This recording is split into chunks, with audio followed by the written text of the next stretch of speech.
Great. Hello, everyone. My name is Sarah Zaidi, and on behalf of the Harvard Business School Women's Student Association, I would like to thank you all so much for joining us this afternoon. Today, it is my honor to introduce Professor Anne Marie Slaughter. As some of you may already know, Dr. Slaughter was the first woman to serve as the Director of Policy Planning for the U.S. Department of State, working under Secretary Hillary Clinton. It was truly her dream job. She had a great boss and a super supportive husband who encouraged her to work in DC while he acted as the lead parent for their two young sons in suburban New Jersey. But then life intervened. Parenting decisions caused Dr. Slaughter to leave her job at the State Department and return back to her academic career. This decision forced her to consider the dominant feminist narrative, and then she wrote the very famous Why Women Still Can't Have It All, published in 2012 in The Atlantic. It became the most read article in the magazine's history and sparked a debate on gender and the workplace, a debate that is still ongoing. Today, we will discuss Dr. Slaughter's latest book, Unfinished Business: Women, Men, Work, Family. Dr. Slaughter is particularly well-positioned to discuss these topics on what we often refer to as work-life balance, because in addition to her role in the State Department, Dr. Slaughter continues to have a distinguished academic career. She has served as the Dean of the Woodrow Wilson School at Princeton University and is currently the President and CEO of New America. This afternoon, Dr. Slaughter will be speaking for about 30 minutes, followed by some time for Q&A. We'll also have signed copies of Unfinished Business available for sale just down the hall at the Harvard Coop bookstore. So please join me in welcoming Professor Anne Marie Slaughter to the Harvard Business School.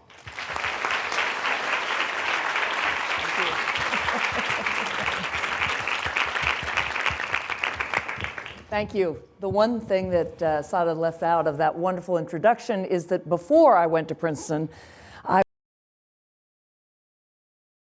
stand in front of crowds like this one. I have an overwhelming desire to start calling on people.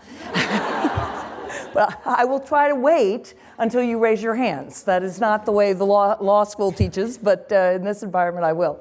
So I'm thrilled to be here and to tell you about this book and to start with the point that I could not have written this book 3 years ago. In fact, I was standing in this space probably 2.5 years ago after my article came out. And what I'm going to say today, I didn't believe then. And I spent time getting letters from people, on the road talking to people, reading a vast amount, and even discovering things about my own family that I didn't know. So one example is right after the article came out, one of my best friends growing up, I grew up in Charlottesville, Virginia in the 1960s, wrote me and said, you know, your father was always incredibly progressive, because my father didn't raise me to have a career, and none of our other friends' fathers had thought they'd have careers. And that hadn't occurred to me. He's my father, and that's the way I was raised, and I didn't ever question why he was so far ahead of many of his male peers. So I emailed him and thanked him, and then said, so why? And he told me his answer was a part of the women's movement that I would not have guessed. He said, in the 1960s, it was the first big wave of divorces. And for lots of reasons, the women's movement was one, birth control was another. There were all sorts of, but if you go back sociologically, that's a big wave of divorces. My father was a lawyer, and he was defending a lot of women who had put their husbands through school, who had raised the kids, and in their mid-50s were being left completely high and dry, with no way of supporting themselves other than alimony, and that, of course, depended on where their husband was. And so he said that, you know, he wanted me to have a career not because he was a lawyer and he wanted me to follow in his footsteps, and not because he was ambitious for me, although you know, he obviously wanted to see me flourish, but because he vowed his daughter would never be in that position, that his daughter would always be able to support herself. And I start with that because it changed my view of him. And I sort of saw a care side. I mean, he was a loving father, but I saw a way that he was determined to be sure that I could provide for myself. And I look at my mother, very differently. So if you'd asked me 3 years ago to describe my mother, I'd have told you she's a fabulous artist. I'd have told you she had a 40-year retrospective and that she has paintings and collections up and down the East Coast and in Europe. And I'd have been very proud of that. I probably would have told you that our house looks like the Museum of Mom's Art, which it does. And my brother, who's an HBS grad, also has bought lots of her paintings. And so I'd have told you all of that. I never would have said that she was a homemaker for the first 20 years of her life, that while we were growing up, she was at home with us. She painted a little bit, but her career as a painter took off after we left. I never would have mentioned that, because that is not valued in the society. I would have been quick to give you her professional credentials, and I would have downplayed her care credentials. But now I look at both my parents, and they're in their early 80s, and I look at my dad, and I think, he did great work all his life. He was a lawyer, he was in the government, he's a man of integrity and character, and he did a lot of great work. But I look at my mother, and I look at our family, with 3 siblings, all productive, happy members of society, all contributing in the best way that we can. And I look at the bonds between us, without which I could never have done what I've done in my career. My family is my support network, and we have a family grapevine that goes out instantly. If somebody's had a reverse or somebody's down or whatever it might be, the family kicks in. That's my mother's work. That didn't just happen. That was her investing in the 3 of us and in all the rituals and all the work that makes a family a family. And it's not a one-to-one equation, as I now know as a parent. You can put in a lot of time and work, and it is certainly non-linear in terms of how people turn out. But I look at that at the end of my life, and I think her work is every bit as important as his work. Not better, but just as important. So that's what I couldn't have said 3 years ago. I did not believe it. So how did I get there? A lot of really hard thinking, and a lot of, frankly, reprogramming my own beliefs, because as I just told you, certainly all the women of my generation, and I dare say most of you, I was not raised to praise anybody's caregiving. I was raised to measure their worth in society by their professional achievements. So let's start back with the article and what happened. So I hit a tipping point. Right? That's what happened to me. I'd been going along with a lot of advantages, with a tenured position at a major university and a husband who had a major position at a tenured university and enough money to hire help, 2 kids, a career. I just made it work. And there were weeks where I always said that, one good ear infection could topple an entire week's worth of meetings. It was just extraordinary. It was like dominoes, everything. So, there were stressful moments, but basically I felt very lucky, and it worked. And I go to Washington, and lots of people said to me, didn't it occur to you that maybe working in another city with your husband and teenagers back in Princeton, 3.5 hours away, and working a government pace, which is sort of nonstop, might have been difficult? And I said, yeah, but I'd always made it work, and I just assumed we could make it work. What I didn't expect was a kid who hit middle school, and it was a really rocky middle school. And you can't predict that either. It just happened. He'd been kind of, things went beautifully in elementary school, and he hit middle school. And then things started going from bad to worse. And I had to make a choice. That's the tipping point, right? That you have this, it's not a balance, but it's a carefully constructed life. And there was no way to still do what I wanted to do and be the parent I wanted to be. I just had to make a choice. Paul Ryan just hit a tipping point, but he renegotiated it, right? I mean, that's basically, he was saying, I cannot be speaker because I'm not going to give up my family time. And for most Americans, that's that. You make the choice. He had a lot of leverage, and he took the job and redesigned the job, right? He said, I'm not going to do the fundraising on weekends. And I wrote in the Post, if we could all do that, that would be grand, right? If we could say, I can do this job, but on these terms. But lots of people hit tipping points.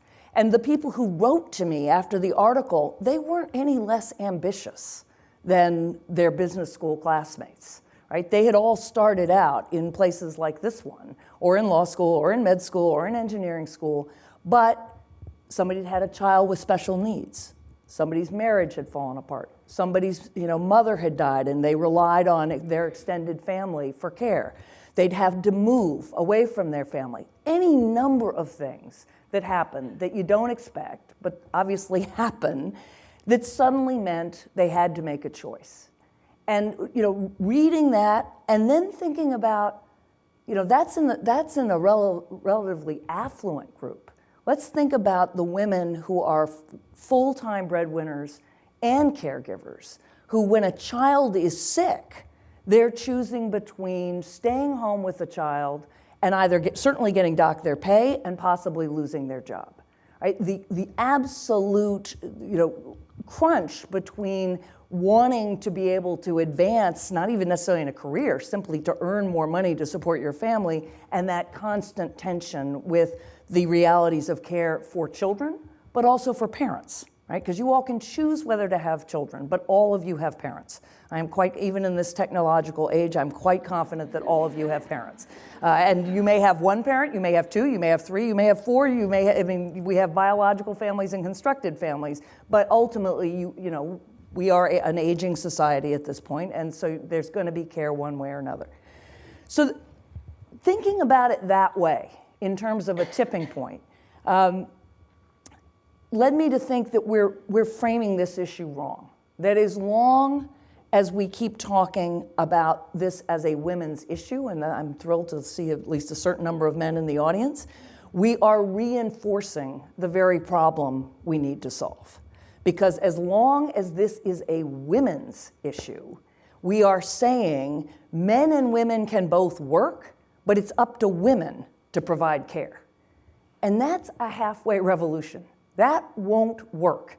The old system worked. People may have been unhappy with it, but men earned the living and women turned that income into care. And that was an overall division of labor that could work. And now, women, happily enough, I'm certainly not suggesting that we go back to the 1950s or before, but women have the option of also earning the income, of being the breadwinners. But men do not have the option, nor are valued, nor are encouraged to be also the caregivers. And that, as I said, that's a halfway revolution. And as long as we keep assuming that it's up to us, up to women, to be providing the care, what's going to happen is what's been happening. You'll have 20% in a good industry of women who, by dint of either not having children or managing just because they got the right breaks, or some of them are really the most organized human beings I have ever seen, manage to make it work, because we do have about 22% of women in senior management. But we have 50% of women here, right? We're still, and that number, that 20% number, that's only in a good industry, and that number hasn't really budged since the 1990s. So we're not going to make it, no matter how much we focus on what women should do, unless we change the frame. So I'm going to talk about how to change the frame, but before I do, I want to be really clear. So when I talked about a tipping point, some of you might have thought, ooh, if you lean in too far, you tip over, right? So yes, that is true. You tip over unless you have a really good support system. Right? That's, just simple physics, right? If you're holding my feet, I can lean over really far. But if I don't have that support system, I'm going to tip over. But this is where I want to make absolutely clear. This is not either or. This is both and, right? In the book, I make very clear that I really admire what Sheryl Sandberg has done. I did in the articles, I said, I thought some woman heard what she was saying with a note of reproach, and we had a debate. But fundamentally, and even in the article, I said, look, she tells people she goes home at 5:30 to have dinner with her kids. That's a great thing. She's shown tremendous courage. She has changed the debate. I've had 3 young women come and ask me for raises as a CEO. And I think, oh, great, they just read Lean In. And I don't always give them the raises, but I do say, yes, you're right to ask. I really completely admire what she's done and what she's doing. This is both and. Because yes, there's still lots of unconscious bias and there's lots of ways that women still lack confidence. One does not obviate the other. My point is just, even if we fix all of that, we're still not going to get there unless we change the frame. So how do we do it? Okay, so we talk about care. And we talk about the idea that all of us have a competitive side and a caring side. Now, some of us are way over here on the competitive side. I have an aunt who, had she been born a generation later, would have been on tour in professional tennis. I can fairly say she's got like this much on the nurture side and this much on the competitive side. And we also know people who are very nurturing and really not very competitive. But most of us have both. Right? It's part of human nature, right? If you go back and read anthropology and sociology, we wouldn't have made it past the first saber-toothed tiger if we didn't care for each other. We are social animals, we invest in each other. Oh, there's tons of literature here. So the question is, all right, how do we develop both those sides of us as fully as an individual person or couple wants to and has the option to?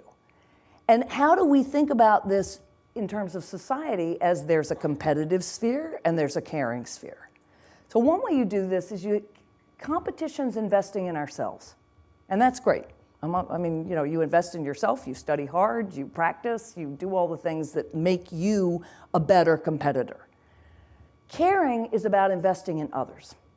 That's what care is. It's investing in others. And when you invest in others, in the first place, it's just as rewarding as winning yourself. For those of you who've mentored people, for those of you who've managed teams, I see this all the time, actually, in my role as a CEO, and certainly as a professor. What gave me enormous pleasure was knowing, even if I don't achieve anything, my students will, or my children will, or people I'm mentoring. So you're letting other people flourish. But you are growing yourself in really important ways. Because when you invest in others, whether that's a child or a team or anyone that you are close to and you want them to flourish, what you have to do is you have to teach them things, you have to guide them, you have to role model, you have to discipline, right? And again, this goes for management just as much as parenting, and it's often it's a more linear relationship in management than it is in parenting. You do all those things, but the key part of a really good investor in others, let's put it that way, is knowing not how much to give, but when to step back, right? As a parent, you gotta let your kid make their own mistakes. You gotta let the toddler fall down, you gotta let the teenager drive off in your car, which is much harder.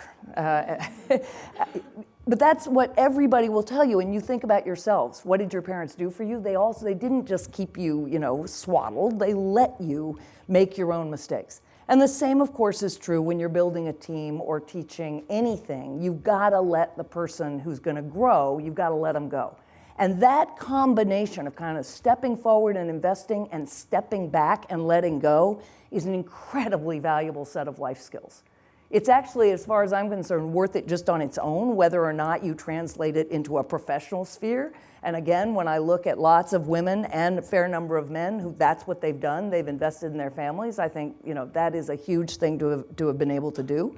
But I also do think it translates into the professional sphere. And I know I am a much better leader and manager because I'm a mother.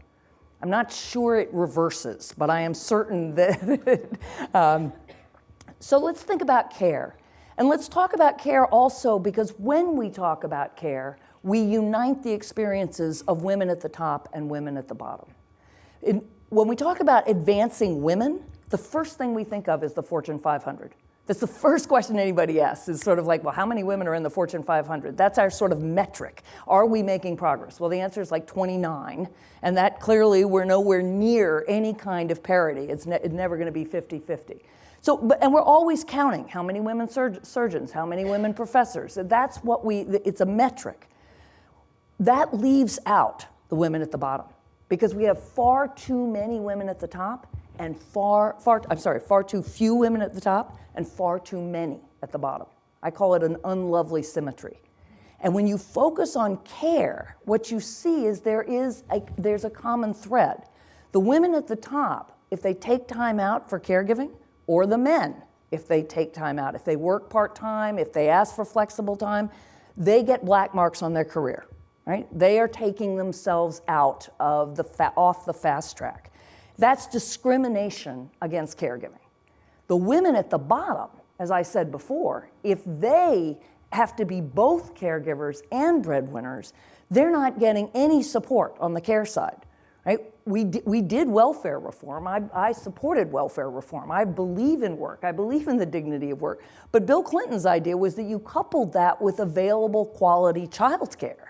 And if you don't do that, again, you are forcing people who have to be caregivers, you're giving them no support, and you're actually also very much damaging the next generation of children, which we can come back to. So the first point is, if we think about it as care, then we think about women at the top, women at the bottom. We think about sort of how we all develop to our fullest potential in terms of investing in others and investing in ourselves. And we then can talk about making room for care over the life of a career or in the workplace. And as I said, it's not a women's problem. It is a care problem. That care problem is a work problem, because now we've got men and women in the workforce, but we are still designing workforces as if June Cleaver were at home. Right? We're still assuming schools, right? The fact that schools still get out at 3 o'clock, who's home at 3 o'clock? I don't know any job that ends at 3 o'clock except a part-time job. So our society, our workplaces, our institutions are still structured not to make room for care. All right, that's sort of how you think about it. What has to happen to actually make this a reality, however you talk about it? Well, I said, as long as we define this as a women's problem, and as long as women think it's their issue, we're not going to get there. This has to involve men. Ideally, this room should be 50-50, men as well as women. Right?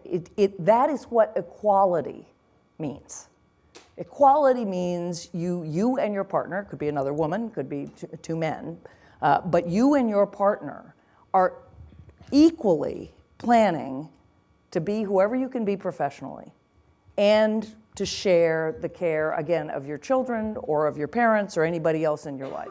And honestly, those people who don't want to have children, care's still pretty vital. Like, there's got to be somebody in your life you love and care about, or it can be your community that you invest in, right? It can be self-care, but it's got to be something other than the sort of relentless competition. If we have to be able to think about this and talk about this in a way that says men are actually missing out. The men who, yes, they work all the time and they don't get to be part of their kids' lives, they're missing out on something pretty extraordinary. And we know that because women didn't want to give up that part. That's how all this started, right? We all wanted to go to work, but we didn't want to give up being moms, for those of us who wanted to have kids. And when I was your age, I didn't spend all my time thinking about kids. It took 10 years later. But fact is, if you'd asked me, I'd have said, yeah, that's a really important part of a life, is investing in others. We didn't want to give it up. Well, all these men wrote to me and said, you've got it wrong. You think men will have it all, but I am the prisoner of a socialized role just as much as women were. Right? I want to be able to be fully involved in my kid's life. I don't want to always have the pressure of I've got to be the breadwinner. But if I step out of that role, I am sanctioned just as much as women used to be for going to work. And just like women used to be for going to work, they were called every name in the book, basically challenging their femininity. And if a man does that, his masculinity is challenged. And one guy wrote to me and he said, I know, you're reading this letter. This is him writing. He said, you're reading this letter and you're thinking, yeah, okay, I want this, but I'm an oddball. And he said, I know that's what you're thinking. And he said, that's what men used to think about women too. And he really got me there, because that's right. Men in the 60s and 70s didn't believe their wives wanted to work. Right? It was like, no. Women are really happy the way they have it. They like being at home. They like being the sort of anchor at home. And of course, many women said, I beg to differ. I love having a family, but I actually want more than that. And I think there are plenty of men out there who feel the same way, but who are just as confined by the roles that we expect of them. And by we, I mean society, I mean other men, and I mean women, right? The roles that we women expect of them. So how are we going to change that? 3 ways: millennials, markets, and the military. So millennials, you know this, right? All these surveys of millennial men and women, millennial men expect to have an equal role in raising their families. The latest Bain study said 50% of millennial MBAs, men, said that they expected to take time out for non-career factors some point in their career. So you're starting out with the right attitudes. What happens, of course, is you get into the workforce and she gets maternity leave and you will not get paternity leave, and she will figure out the operating system of that baby, because it's not like we know, you just have to figure it out. And once she has, and you don't get paternity leave, she's way ahead on that, and then she's going to go part-time, and then you're going to work, if anything, more, and guess what? You look like Leave It to Beaver. Not quite, because she's still working, but you just reinforced traditional gender roles. So millennials do want something different. We're going to have to push really hard to change the workplace to allow those attitudes to be realized, but I think millennial men are our best hope. Markets. So I watch advertising very closely, and I don't know if you've noticed, the last 2 Super Bowls, the last Super Bowl actually, there were just all these ads of men basically being lead parent. Let's see, there's Dove Care, and Care is Strength, and one guy saying, I gave up the corner office for the school run. And more recently, I was listening to ESPN, and Honda's advertising a Civic for soccer dads. Right? And it's not just soccer moms, it's soccer dads. And goes through this soccer dads thing, and in the end it says the Honda Civic. Big enough for you, your kids, and your self-respect.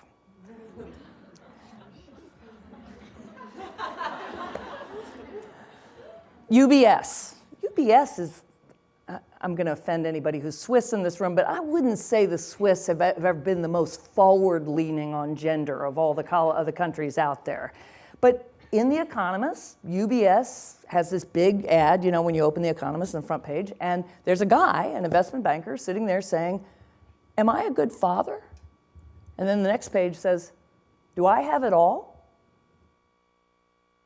You guys, you're business school students. I'm just pointing out that if people who spend a fortune advertising think that it is worth marketing cars to dads and attracting investment bankers by thinking about fatherhood, something is afoot. And those are just 2 examples, but that tells me things are changing. Ahead of the lead, often ahead. If you think about marketing to same-sex couples, that was probably 2 to 3 years ahead, but still a good leading indicator. And the military. So my husband wrote this article about why I put my wife's career first and said it was great for our marriage and it was great for the kids. He's more certain that it was great for the kids than I am, because he thinks he's a better parent than I am, but we'll see. He and I have both gotten letters from men, and the single group we've gotten the most letters from have been men in the military. And it's not hard to figure out why. First place, if you're a male soldier and you're married to a female soldier and she's deployed, then you've got to be lead parent. But second, a lot of guys who are deployed are away for a long time, right? And when they come back, they think it's my wife's turn. Right? So I'll be lead parent, and she's now getting her MBA or really going for it wherever she is in her career. And I think that's very important, because I think that's in part, they're also very secure guys. I think if you're a member of the military, you're not that worried about your masculinity. That's how we define masculinity in many ways. And so I think there too, what you're seeing are men who really are willing or secure enough to break the mold, are starting to do that. All right, I want to get to questions, so let me talk a little bit about, we've talked about care, we've talked about men. Let me talk about the last thing that I think is essential if we're going to make this change. We can't do this alone.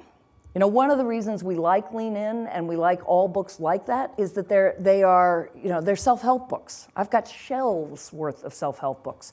Although my husband and I stopped buying them when we realized we had 2 copies of the 7 Habits of Most Successful People and couldn't find either one. But you know, we as Americans, we love this idea that we can do it on our own, one woman at a time, one CEO at a time, one business at a time. We can't do this as individuals. We have to make social and political change. Right? If this is not going to change unless we have paid family leave for all Americans, not just those of us. We need paid family leave, we need maternity and paternity leave, we need decent childcare and elder care.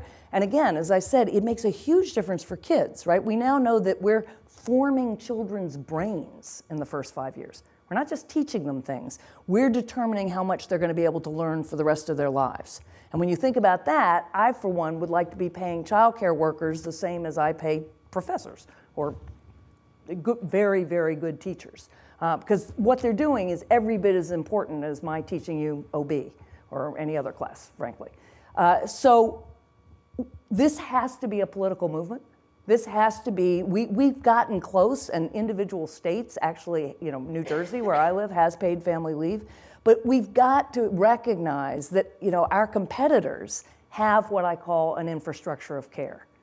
Japan now has more women working than the United States. That's a disgrace. That's a disgrace, and that's because Abe knows how important it is for his GDP, and so he's putting in an infrastructure of care. He's making it possible for women to have children and have people take care of them very well, and then work. And we are now 17th in the number of women in the workforce. So we have to do this together.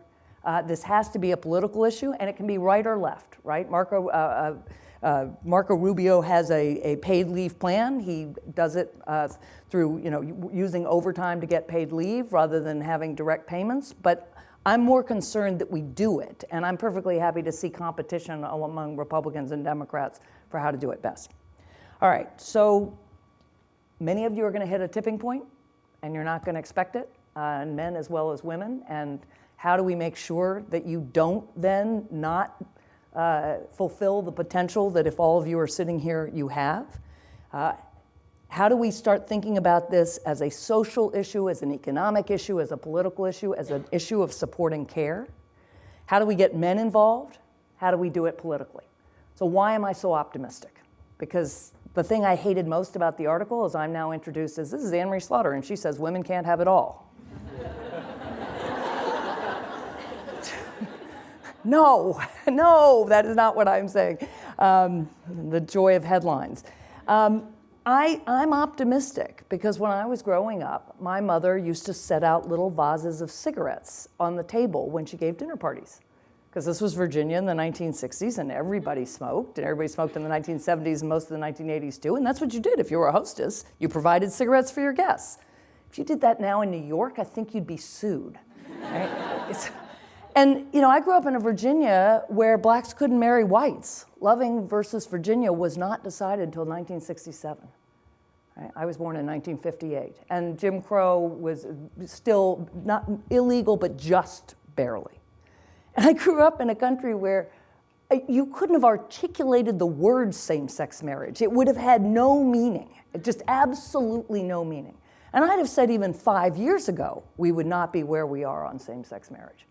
So if we can do that, I'm not that old, right? I'm really not. If we can do that over the course of my lifetime, then finishing this revolution, taking it beyond letting women into the workplace and making it possible for women to work, and now saying, yes, women and men have to have room to both work and invest in themselves and care and invest in others, and we have to craft a society that can do that, that is completely doable. So thank you very much, and I'm happy to take questions.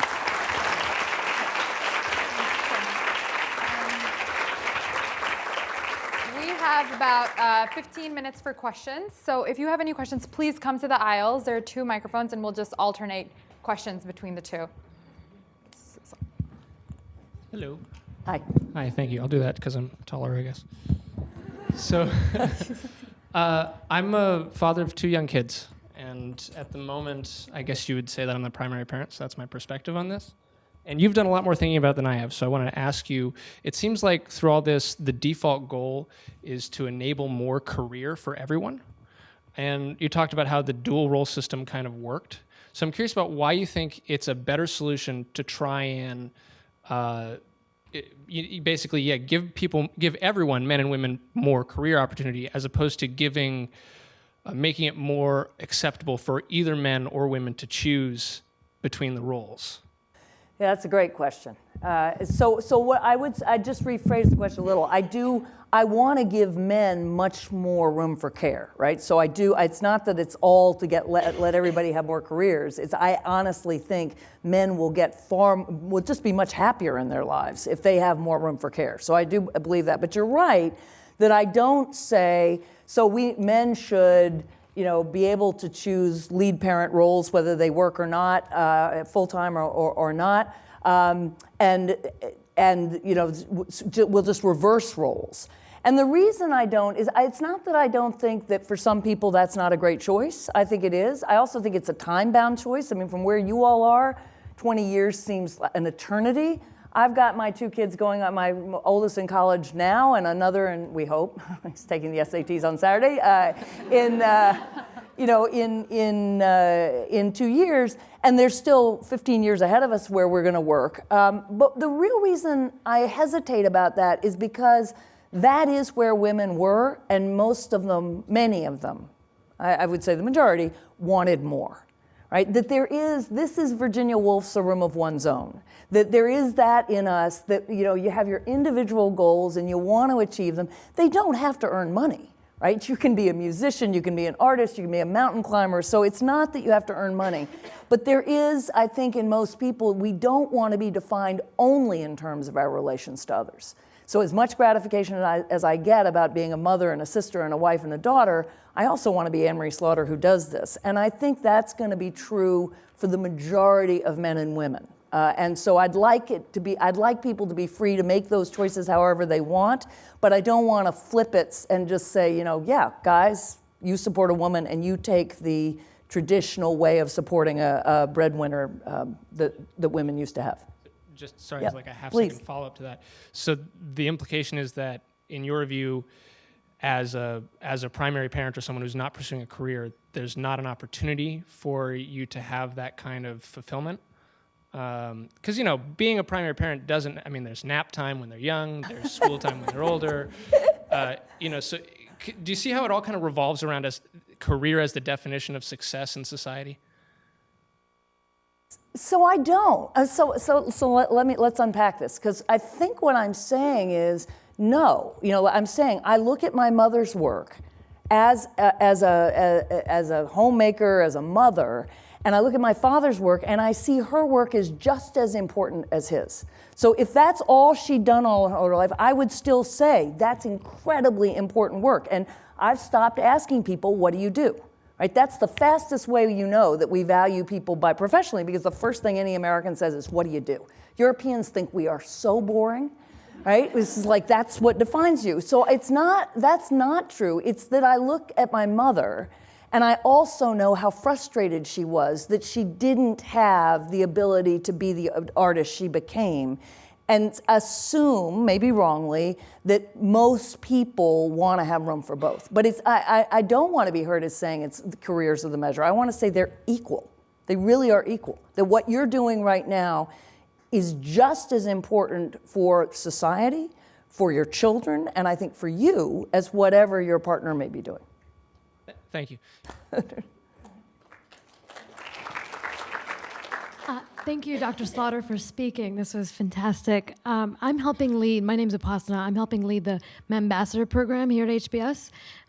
This started 3 years ago. There's 200 men who signed up back then. This year, we have over 500 men signed up, which is awesome. We send them newsletters, invite them to events like this, and it's fantastic. I mean, there's a lot of enthusiasm for gender equality in general. But on this particular topic of elder care and child care, when I talk to my classmates, many more of the women have thought about this as they're starting to plan their careers post-MBA. And some of the ambassadors have too, but it's a more distant decision for many of them. It's not something that's at top of mind when they're talking about which company, which offers to take. How do we get them fired up about this issue? Because I think I completely agree with you. You need to bring men into the conversation, and on many issues like leadership of companies and things like that. They're kind of there. They're talking about it. But you talk about parental leave or, paying daycare workers or preschool teachers more. That's just so far from their realm of, experience that they just don't know what to say. How do we get them excited or passionate about this? That's a great question. Well, we start actually with faculty. So, I spent years as a professor. Any young woman who came into my office, often she would ask, and I would talk about work-family balance. Or if she wouldn't ask, she didn't say anything, I might say, have you thought about how you're going to manage this when you get to a certain age? And I considered that as part of being a mentor. I never asked the guys. Until the last year I was at Princeton after I wrote my article. And then I started asking every young man in my office to say, if you're because I do foreign policy, so that involves a lot of travel. So I would say to guys, if you're planning on having a family, have you thought about how you're going to sequence your career so that you're going to be able to do that? And, most of the guys blinked a little, but this was college.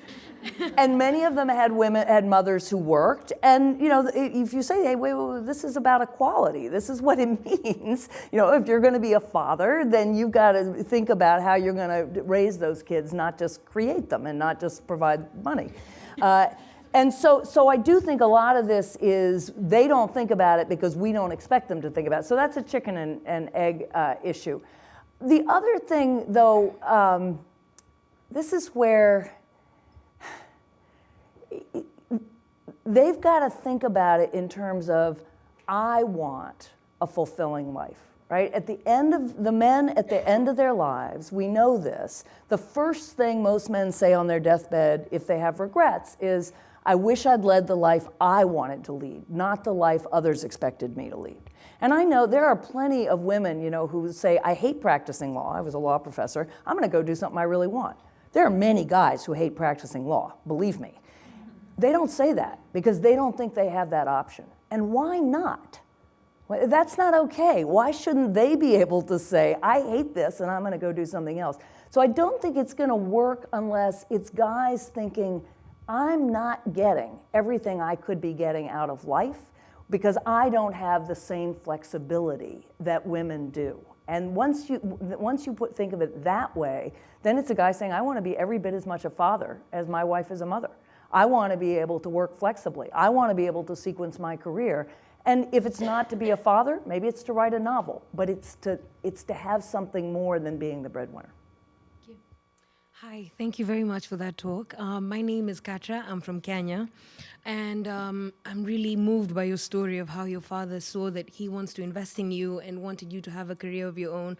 I share a similar background. My father's very egalitarian.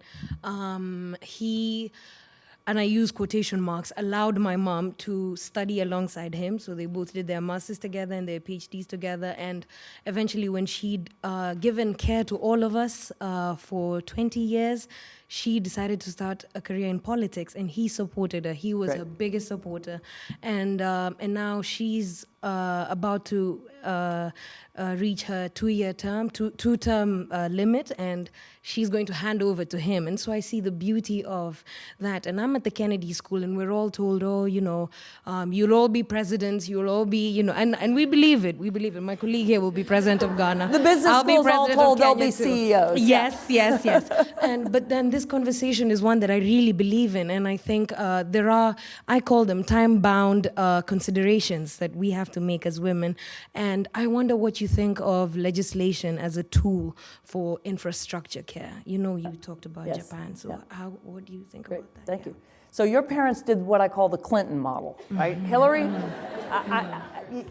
bear with me. I mean, Hillary Clinton, first time I encountered her was in the late 1980s when I was actually a law student here, and she was one of the top 50 American lawyers because of her work for children, with the Children's Defense Fund. But she'd been a hotshot Yale lawyer and all this stuff. She married Bill. She went to Arkansas. She was First Lady of Arkansas. She becomes First Lady of the United States. She doesn't do anything on her own politically until Chelsea goes to college.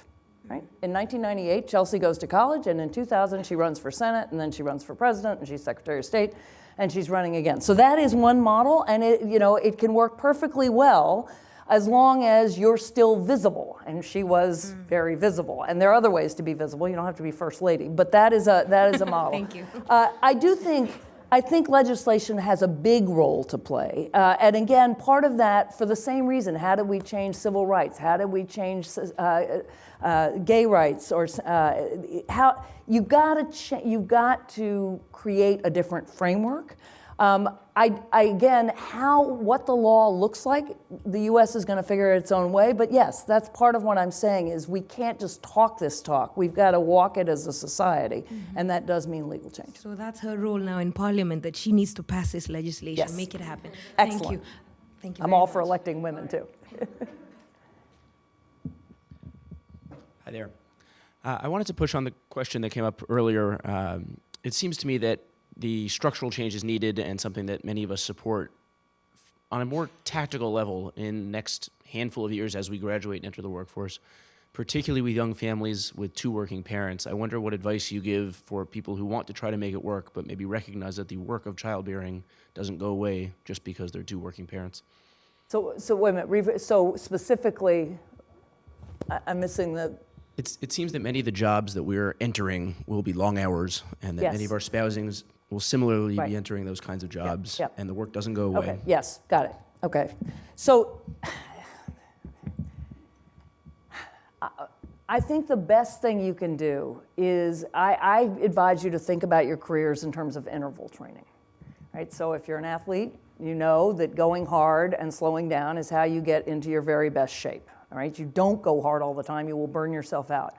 I think that, so you can think, and I've actually done this in my career where, I got tenure, I worked around the clock. Then I spent 5 years trying to have kids. I mean, I was working, but I was certainly not working at peak. Then I became a dean, and I spent 5 years, trying to figure out how to be a dean and how to make a success of that. Then I took a sabbatical. Then I went into government. Then I took time where, so I think it's possible to think about, okay, I'm going to go into a job, I'm going to get as far as I can in a defined interval, and then I'm either going to stay laterally or I'm going to change jobs and move to something that I'll get another set of skills, but it will be more flexible. And then I'm going to go hard again. And I think both of you need to think about that. Now, it probably won't work out in perfect 5-year increments. That's not the way life works. But if you think about it that way, you'll also be thinking about, okay, so what skills do I need, and can I acquire them if I run a nonprofit as opposed to a for-profit? Or if I take time to work in a policy arena if I want to, or if I want to work in a smaller business. So that's I go through this at length in the book, that you can think about your career that way, but then we also need to push on workplaces to say, the fact that you ask for flex time does not mean you just lost 40 IQ points. It really doesn't. It doesn't mean you're not ambitious. If anything, it means you're ambitious for a full life. And you don't want to miss out on your kid's childhood. And when you're ambitious to go, you're going to go hard again in work, that's going to be later. So, but that's I think the best way to think about it. Hi, my name is Kosi Yankee, and I'm from Ghana as well. I'm at the Kennedy School. Great. I think this is a universal problem that you're talking about, and I see it in my culture, working in various communities with various women and trying to push them and getting the pushback from them because they also want to actually have various roles and not be siloed in one Yes. particular role.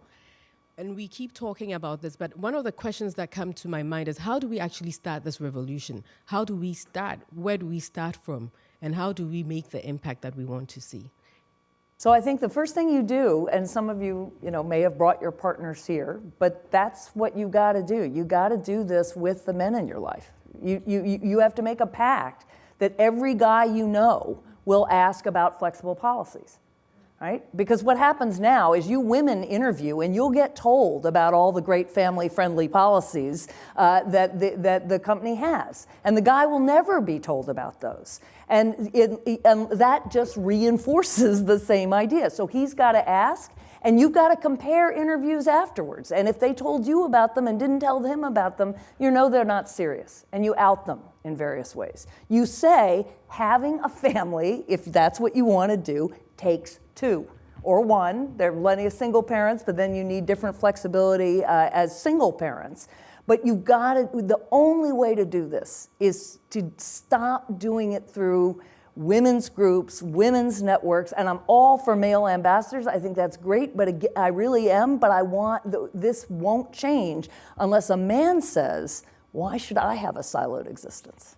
But I think you do it with your partner, you do it with your friends, you do it with groups, and you say, this is how millennials are going to change our society for men as well as for women.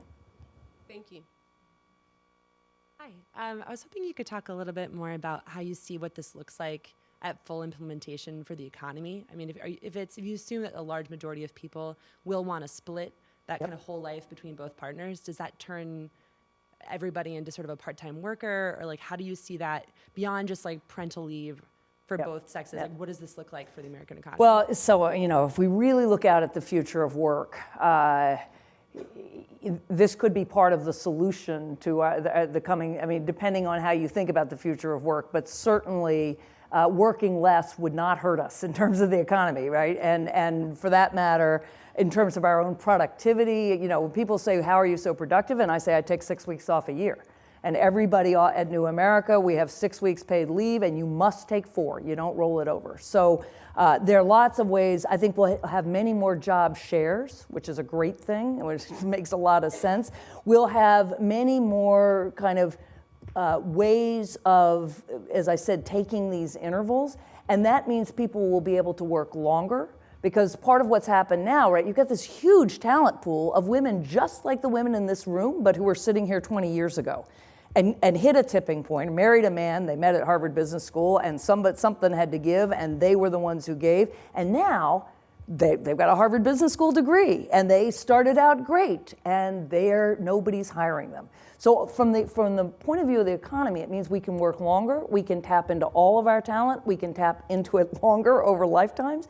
And I do think it is likely to breed a way of working that is more congenial to a digital economy.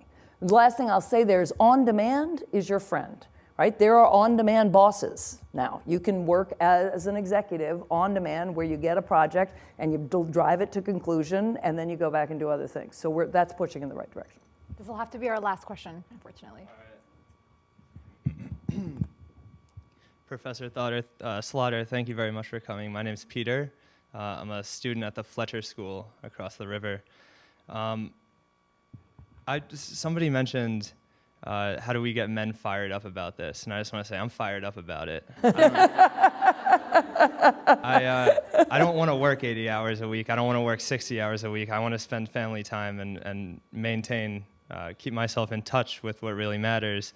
And I'm a little perplexed as to how we could have let the situation deteriorate to such a point, as opposed to comparable developed countries in Europe. And especially when you say things like it actually would be more efficient from an economic perspective if we had it the other way around. So I'm just hoping you could enlighten us a little bit on that.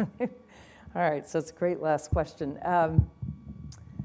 How did we get here? Well, we're Americans. And I mean, we this is the question. I'm half European, right? When I'm in Europe, and now, those of you who will work for European companies and discover you can get up to a whole year, of leave when you have a child and paternity leave too. And frankly, the sort of the quality of life is better, although we're not going to be Europe, and I love to work. So part of my answer is, working hard is ingrained in our culture in a way that it is not in many others, although it is in some. I also do think, though, this is a discrete development in the American economy, and I watched it. So I came out of law school in 1985. Law partners then were still people who were partners, who earned a good living and had a real life. From 1985 to 2005, when I was roughly in law teaching, law turned from a partnership where you could have a good life and be intellectually engaged into a nasty business where it was all how many hours you could work. The firms merged. It was all about money. Investment banking, same way, in the 1990s and in the early aughts, the drive to sort of make huge fortunes rather than have money and quality of life, that wasn't always true in this country. It was, and so that's another reason I'm quite confident. Will we be France? No. Do I want to live in France? In some ways, yes, but in other ways, no.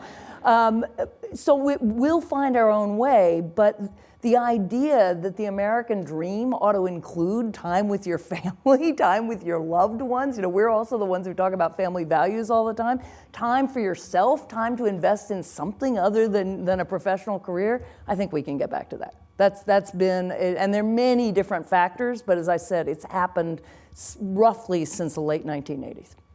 So last thing I will just say to you, as I said, this is an optimistic message. Somebody said, what else can you all do? The other thing you can do is have really honest conversations with whoever you're planning to partner with, settle down with, or not. The part of the book says, just saying to your mate, do you support my career, is just not enough. You really do have to ask some pretty tough questions. You won't have answers to them, but he's got to be thinking about them, or she's got to be thinking about them in a way that says, look, this isn't going to just magically happen. Because to the point of, guys aren't thinking about it, if it just happens on autopilot, I'll be standing here 20 years from now, and we will still be maybe at 25% women in leading positions, but not more than that. We will be wasting talent, and frankly, men will be missing out. Thanks very much.